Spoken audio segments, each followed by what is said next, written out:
Hey guys, so I'm back and I'm going to try a little something new with this video. I normally do just normal book talks over one individual book, but I figured I'm going to do a series wrap up with this since I only created a book talk for the first 3 books in the first series, and then I just continuing. So yeah, and I just feel like I have to get thoughts and opinions out there. So let's get started. The series I will be talking about will be the second installment series of Percy Jackson, and this one is The Heroes of Olympus. It starts with The Lost Hero, The Son of Neptune, Mark of Athena, House of Hades, and then The Blood of Olympus.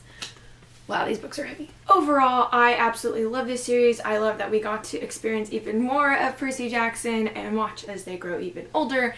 And it's my favorite thing because I feel like these characters are like my best friends because I've been reading about them since 7th grade. I enjoyed getting to see a whole new variety of characters introduced to the story. I love the whole Roman camp thing. It's just freaking amazing that there's another camp out there. And they it's interesting to see how a camp like Half-Blood is run differently depending on which region and mythology it's from. So it was very interesting getting to learn about the Roman camp and how they run everything and how they have a city within past the camp that you can live the rest of your life within. It's just amazing. Within these 5 books there is a lot of character development as we grow and get to learn more about a lot of these different characters. For one, we get to see a lot more of Nico. Not so much in the first book, but in the other books we get to see a lot more of Nico, and we learn a lot about him within the 4th and 5th book, and it's just so interesting. And I love getting to learn so much more about these characters that we've known about for years, and we've only got snippets of it because we really don't get anything. But in these books we start getting Nico's point of view, so we really get to see how he feels about things, and I really enjoyed getting to learn more about this mysterious character that we've seen for a while, but we just really don't know anything about how he feels and how he's adjusting to living in a completely separate time period. And on top of that, also being a son of Hades, which is definitely not one of the most favored gods. I really enjoyed getting to see Nico's point of view and watch him grow up, even though I think he's only 14 or 15 by the end of the 5th book. I really enjoyed watching him grow. I felt like he was so much older. I thought he was Percy's age. I always forget that because in these books he acts so much more mature than his age. Then we're introduced into these new characters. We have Jason, who is the swap from the Roman camp and is the son of Jupiter. We have Frank, who is from the Roman camp, and he is the son of Mars. And then we have Hazel, who is also a Roman, and she is a daughter of Pluto. Now I loved getting to watch Frank evolve from this little, well, he wasn't little, he's big, this very shy, reserved kind of guy in the first book until he steps up and he becomes a leader, and he really shows his strengths and he's more comfortable in his body, and he just grows so much as a person throughout the books. I really enjoyed getting to watch him go from some timid little dude who wouldn't talk to now he's leading the whole Roman legion. It's freaking amazing. Kind of interesting because we're introduced to Hazel, and Hazel, as I said, is a daughter of Pluto, and she has this weird curse that whenever she's anxious or upset or whatever, treasures from beneath the earth will come up to the surface, and if you pick one up then you become cursed. And that's interesting. But I find it extremely fascinating that the 3 of Pluto's children, or Hades, it's confusing, okay, of Hades / Pluto's children that we've met throughout both of the series are all from the 1940s. I find that extremely interesting. We already knew Nico and Bianca, obviously, are siblings, and so they were together and they were from the 1940s, but then we're introduced to Hazel. And Hazel as well is from the 1940s, and it's interesting that his children, since he technically is the only god that stuck to the pact that the big 3 made, that he still finds a way to, there's always a way to bring back the children that he's had before. So it's not one god is not represented at all, because he still has at least one kid. And I found it very sweet that Nico when he was down in the fields of Asphodel, he, you know, obviously right away he could tell that she was a child of Hades, that he wanted to bring her back and give her a second chance at life. I think that is so sweet, and also I think it really helped him since, you know, he'd been really hurt about Bianca dying and he'd been dealing with all of that, and now he has another sister again, and they're just like the cutest like pair of siblings. It was really touching to see her come back and like rejoin the world and like obviously prove herself, because she died trying to rise the Giant King, you know, however many years ago that was, compared to now she's battling all of them and trying to save the world. We're also introduced into two more characters. We have Piper, who's a daughter of Aphrodite, and then we have Leo, who's a son of Hephaestus. Piper had a lot of growing done within these books too. It was interesting to see, as she couldn't really do anything, and she obviously wasn't very active in trying to become better at first because her mother is the love goddess, so nobody's going to ever take her seriously. But by the end, you know, she's become more assertive in herself, and she's decided that just because her mom's the love goddess doesn't mean she can't kick ass, and she takes that on and completely transforms herself. She's not even the same person from the first book to the last book.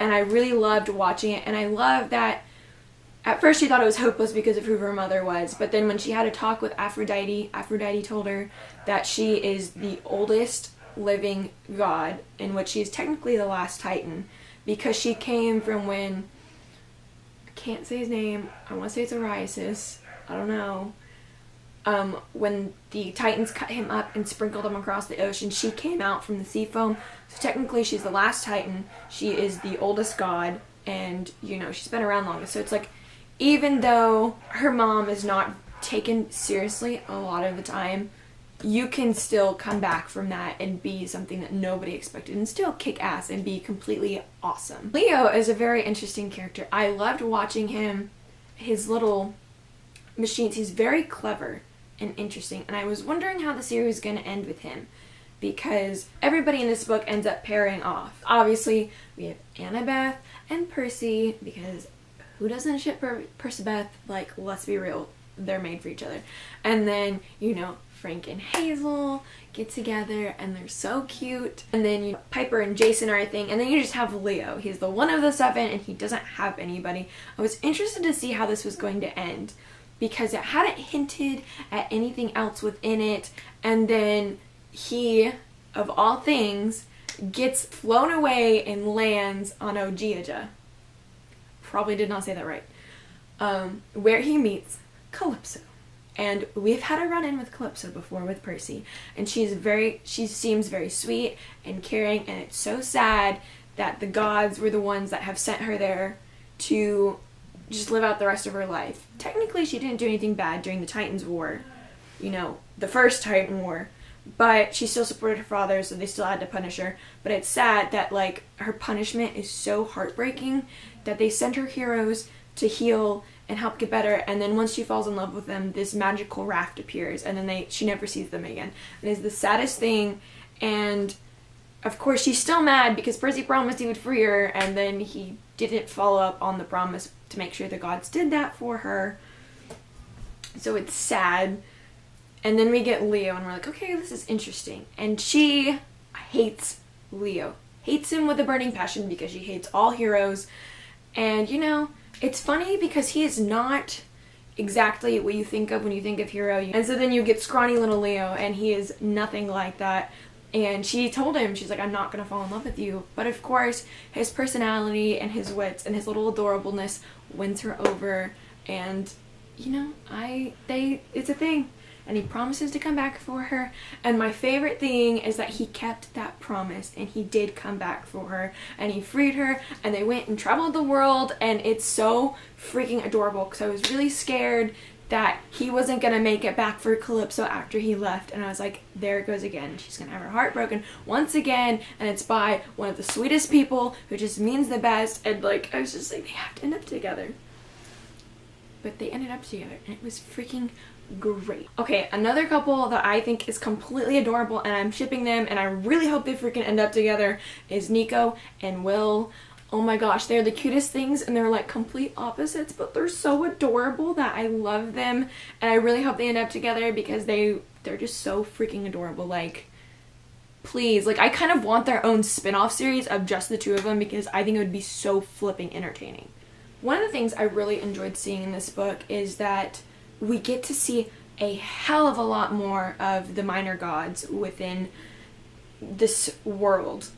We've always like mentioned them in the past books, and we've been introduced to a few of them throughout the first series, but we never really got to see much of them, and now we got to see a lot of them within this series, and we got to like talk to them, and like it was very interesting to see their point of view and really how kind of like mistreated the minor gods are compared to, you know, the major gods, because they're just taken for granted. For example, they called her Kime, I think is what it was. She's the goddess of sea storms, and for example, when Jason and Percy met her, no, they didn't know who she was. She had to tell them.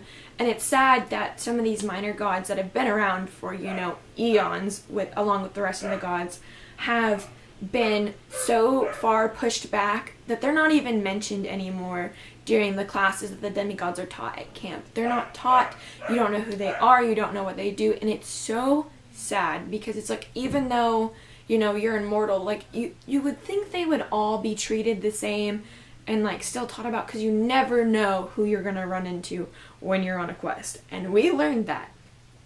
So I really enjoyed getting to see that. The minor gods, we get interested more, and we get to watch them help the demigods as they fight and make sure, switch them from supporting Gia to supporting the gods. There wasn't a big ceremony at the end of the final book as there was at the end of The Last Olympian, so it's not like Percy could make a promise or anything like he did last time, but he did start the steps to get everything done, as you know, claiming that all gods will have a cabin at Camp Half-Blood, and all gods must claim their children by whatever age, and he started that. So I'm hoping, I mean, even though technically the series is over, that still continued, because even Jason got on board and he was like, I'm gonna make sure, you know, there's temples at Camp Jupiter and the cabins, and all gods are appreciated and worshipped at both camps. And it's very interesting, and I hope finally, you know, the world will stop ending for these people, since all the gods will be, you know, on the happy side of everything, since everybody's going to be recognized, and it'll be great. It will be great. I loved that we got to see more of the world in these books. Like, all of the books focused mainly within the United States. They didn't leave the United States. I found it very interesting that we leave the country. We go over to Greece and Rome and Croatia and all these other magnificent places, and I loved getting to see it and see that, you know, this whole, you know, monsters and gods thing isn't just stuck to the US, because that's all we see, so we don't know if it's the same all over the world, and like monsters and everything just travel. Like when Olympus moves, since Olympus is currently in the United States, it was interesting to see that, you know, even monsters and all these other gods, they live throughout the entire world, and we get to introduce to all of these. And I loved getting to see our characters out of their element in a whole new setting, and just like, it makes me want to travel over there even more than I already had wanted to begin with, and I loved it. And one thing I find extremely fascinating while reading this series is I was taking Western Civilization to 1600 because it's a required class I have to take for another class I'm taking in the fall.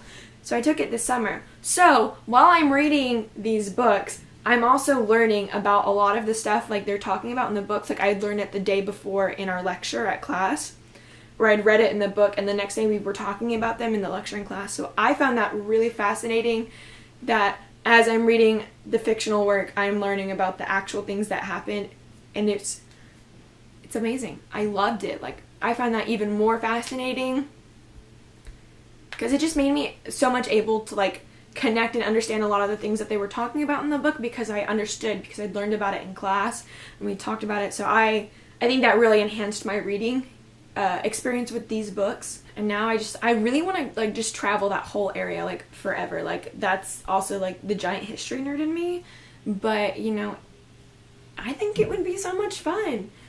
And like I said, I loved getting to see them out of their element. And another thing, like, we did see out of the country, they were across the ocean and all these other beautiful places that I would love to visit. But we also get to see Tartarus. And Tartarus is a place we've only really ever heard of. We've seen the giant crack in the underworld that leads into Tartarus, but we've never been in Tartarus because we've been told that Tartarus is just like a mass abyss underneath the underworld. So that's just what you lead. Like I'm led to believe it's just this massive pit in the bottom of the ground, and apparently monsters just crawl out whenever they're reformed. But we actually get to see inside of Tartarus, who is actually a god. Creepy, but I found it so fascinating seeing what it's like inside, and that it's not just an abyss where you fall into for no reason. Like, there's ground. I mean, it's gross because technically it's the body of a god that you're walking on, and you have to drink fire water to survive.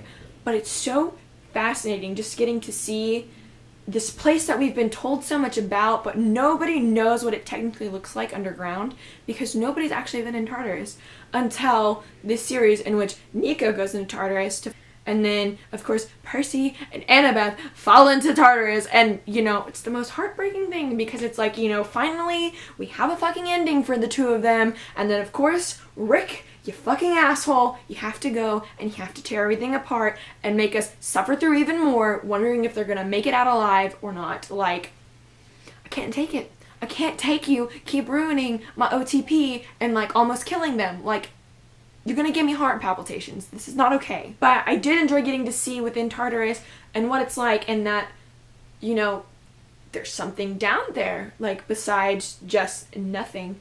Like, there's even gods and goddesses that live down in Tartarus that we've never really heard about, we've never been mentioned, and it's very interesting. I really enjoyed getting to see it. It was kind of gross, and I would definitely never want to visit Tartarus, but it's nice to finally have a vision of what the place looks like compared to, like, just thinking it's a black hole, basically. So out of all 5 books, because we all know everybody always picks a favorite book out of every series, it always happens. Even if you're trying to keep everything unbiased, you're always going to have a favorite book. Honestly, if I had to pick my favorite book in this entire second part of the series, it would definitely be House of Hades. I loved it. I found it so fascinating because so many people grew within that book, and, like, that's when you really got to see all of the changes that happened, and it was phenomenal, and it was great, and I loved it. So yeah, that was all of my rambling on this book. I absolutely love this series. I think it was a very nice ending to the entire series. I was very proud of myself because I did not cry. I probably should have, considering this is, like, my entire childhood finally, like, finished and done. Well, it's not done yet because there's the Apollo trials. Alright, so like I said, this is it. My all ramblings and feelings about this series. Feel like I'm saying goodbye to a really good friend. Anyways, I will see you guys with another video. Until then, I'm Chrissy. Goodbye! This series, I will...